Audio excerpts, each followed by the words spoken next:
General Yahya Khan शराब और अय्याशी का इतना बड़ा आदी था कि उसने हुक्म जारी किया हुआ था कि 9 बजे के बाद अगर रात उसका कोई आर्डर आए तो उसे दोबारा सुबह रिकन्फर्म कर लिया जाए। उस शख्स ने पाकिस्तान को महदूद अरसे में इंतहाई नुकसान पहुंचाया, और उस जितना नुकसान पहुंचाने की किसी गवर्नमेंट की हिम्मत नहीं हुई। और शायद अब इमरान खान उसके रिकॉर्ड तोड़ने के लिए मुल्क पर मुसल्लत किया गया है, और इसने इस मुल्क को तजर्बात दर तजर्बात करके एक लेबोरेटरी बना दिया है। आजाद कश्मीर में भी एक तजर्बा हुआ, एक शख्स को प्राइम मिनिस्टर लगाया गया, और फिर जो पार्टी के लिए जिन्होंने पैसा लगाया था, जिन्होंने पार्टी के लिए बोलियां लगाई थी, उनको भी फिर मोस्ट सीनियर वजीर बनाया गया। एक ऐसे शख्स को जो कश्मीर का मंजन बेचता रहा सारी जिंदगी, उसे सदर रियासत बनाया गया, और रियासत के साथ खिलवाड़ किया गया। इस खिलवाड़ पे आज बात करेंगे। रियासत के अंदर इस वक्त जो सियासी सूरत हाल है, वो आज के व्लॉग का मकसद होगा। उसमें हम बात करेंगे सबसे पहले खुली कचहरियों पर, उसके बाद हम बात करेंगे जो अंदरूनी इख्तलाफात हैं, तकर्रियाँ जो हो रही हैं और फिर डी नोटिफाई हो रहे हैं। इसके बाद जो इस वक्त रियासत में सरदारती की तरफ से धमकियां दी जा रही हैं, बात बात पे छोटे छोटे पॉइंट्स पे वो मुस्तफी होने के ऐलानात कर देते हैं। ये सारे पॉइंट्स आज के व्लॉग का हिस्सा होंगे।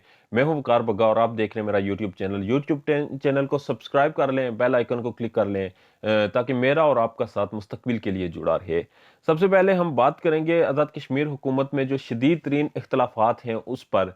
सरदार तनवीर इलियास और बैरिस्टर सुल्तान दो ग्रुप हैं। बैरिस्टर सुल्तान ने 10 दिसंबर को आज़ाद कश्मीर असम्बली का इजलास बुलाया है, जबकि तनवीर इलियास ग्रुप, जिसमें स्पीकर असम्बली सर फहरिस्त हैं, उन्होंने इसे इख्तलाफात किया है और बाइकाट करने का अंदिया दिया है। हो सकता है कि वो इस इजलास में ना जाएं और बाइकाट कर दें, और गवर्नमेंट अपनी जो एक पार्टी थी उसको मुतहद नहीं रख सकी, और इख्तलाफात बढ़ते जा रहे हैं। जब भी कोई बात होती है तो तनवीर इलियास किसी भी तकर्री पर, किसी भी पॉइंट पर वो सीधी धमकी देते हैं कि मैं मुस्तफी हो जाऊंगा। तनवीर इलियास साहब का बैकग्राउंड आप सब जानते हैं, एक सरमायादार हैं और कारोबारी शख्सियत हैं। जब उन्होंने तहरीक इंसाफ में शामिल हुए तो पैसा भी इसी नीयत से लगाया था कि वो इसको किसी ओहदे की शक्ल में, किसी कलमदान की शक्ल में रिकवर करेंगे।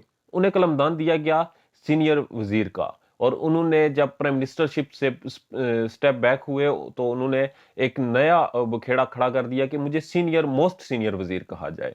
फिर उनके नोटिफिकेशन में मोस्ट सीनियर उनको कहा गया, और वो शख्स आज़ाद कश्मीर का मोस्ट सीनियर वजीर जो था, वो एक ग्रुप को, जो गवर्नमेंट की पार्टी है, उसके एक ग्रुप को लीड कर रहा है और इख्तलाफात को हवा दे रहा है।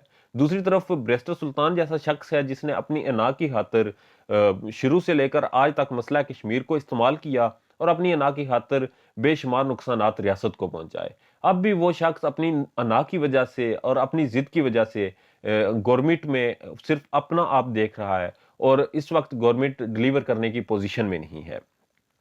अभी रिसेंटली एक मामला चल रहा है हसन इब्राहिम की को चेयरमैन पब्लिक अकाउंट्स कमेटी बनाने का। उस पर भी तनवीर इलियास साहब ने जो है वो मुस्तफी होने की धमकी दी है, जबकि बैरिस्टर साहब ने तजवीज़ दी है कि इस शख्स को इस ओहदे पे तैनात किया जाए। अब दोनों ग्रुपों की आपसी लड़ाई में नुकसान सिर्फ और सिर्फ रियासत का हो रहा है। इसके बाद स्वाबदीदी ओहदों पे इन्होंने जो तकर्रियां की थी, तकर्रियों में कुछ जिस तरह से उलमा की एक तकर्री हुई थी और उसको डी नोटिफाई किया गया, और फिर इस तरह के बेशुमार मामलात जो हैं, जो ये गवर्नमेंट अभी तक संभाल नहीं पा रही। जो प्राइम मिनिस्टर साहब हैं वो, उन्होंने नया एक उनके अंदर कोई एक नई जो है वो रूह आई है, उनके अंदर नए जज्बात आए हैं, और उन्होंने खुली कचहरियों का ऐलान किया है।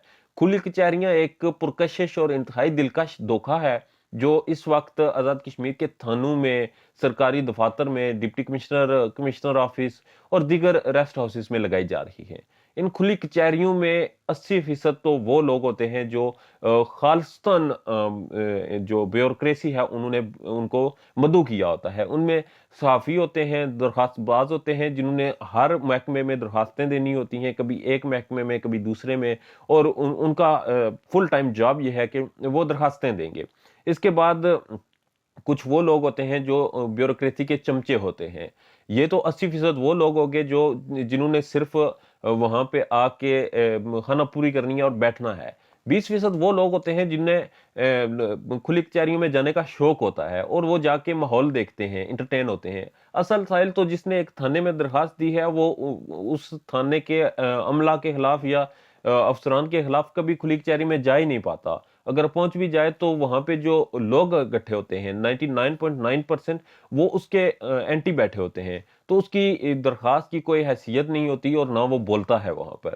یہ کھلی کچہریاں ہم نے عتیق خان دور میں بھی دیکھی تھی جب مسجد میں لگائی جاتی تھی، اور جب اللہ کے گھر میں بیٹھ کر بیوروکریسی وعدے کرتی تھی اور وہ وعدے ابھی تک پورے نہیں ہو سکے، تو یہ تھانوں میں اور یہ ریسٹ ہاؤسز میں جو کچہریاں لگائی جا رہی ہیں یہ کہاں تک پوری ہوں گی؟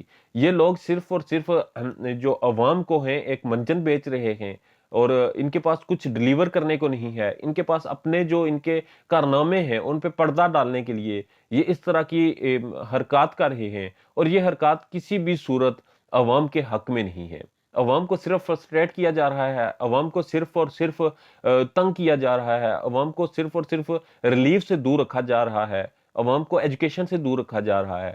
اس کے علاوہ اس گورنمنٹ کا مجھے ابھی تک کچھ سمجھ نہیں آیا، ان حکمرانوں کی مجھے آج تک سمجھ نہیں آئی، جو جب اقتدار سے باہر ہوتے ہیں تو جب الیکشن کا ٹائم ہوتا ہے یہ آپ لوگوں کے گھروں کے دروازے کھٹکھٹاتے پھرتے ہیں، یہ آپ کو اس طرح ملتے ہیں جیسے آپ کا بچھڑا ہوا کوئی بھائی ہو، اور جب ان کو عہدے مل جاتے ہیں، جب یہ الیکشن جیت جاتے ہیں، جب ان کے پاس جھنڈی والی سو کالڈ گاڑی ہوتی ہے، تب یہ آپ پہ دھول اڑا کے جاتے ہیں۔ انہیں تب فکر نہیں ہوتی کہ کس نے ان کو ووٹ دیا اور کس نے نہیں دیا، تب یہ ایک الگ سے گلیمر میں رہنا شروع کر دیتے ہیں۔